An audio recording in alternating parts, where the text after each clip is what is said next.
scale here, and then you play the pitches very smoothly. So Granger was really interested in what he called free music, which was music that was free of any steps like you'd find on a piano, but also free of pulse. So he wanted to create music that somehow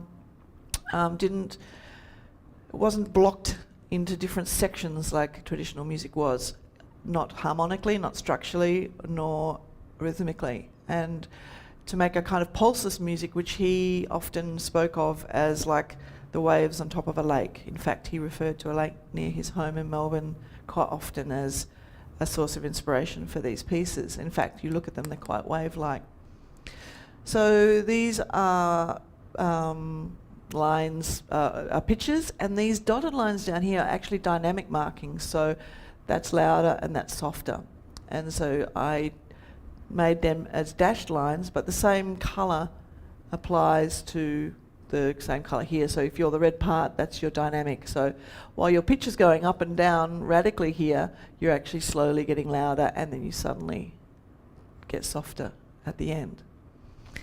So to read that, this is a piece actually that's still being developed in some ways. I put it on a graph page like this to keep the track of the pitches that are, you can't quite see them, but they're all listed here, each semitone step. And there's the range of dynamics that appear on his original scores. And that black line there is the play head, so that's where you play. So we've recently redeveloped this, so now the scale of notes is the line, and there's no more graph paper because you don't really need the graph paper anymore because you've got the notes written. And Decibel performed this piece with 6. Well, we originally did it with iPhone theremins, but now we have iPad theremins. So you can buy an app which uses the kind of accelerometer in the iPad, so you can change the dynamic like that and the pitch like that. So you technically have a very similar range of possibilities to the theremin, because the theremin allows you to change pitch and dynamic with each hand.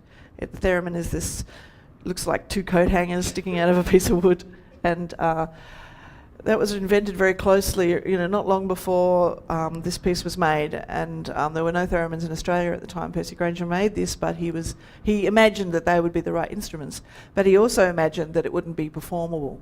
And I think that's because he couldn't work out how people would be able to accurately trace the lines that he made. So I hope he would be happy with the approach that we developed for this piece. And in fact, Decibel are coming to Sydney and Melbourne in November. We're playing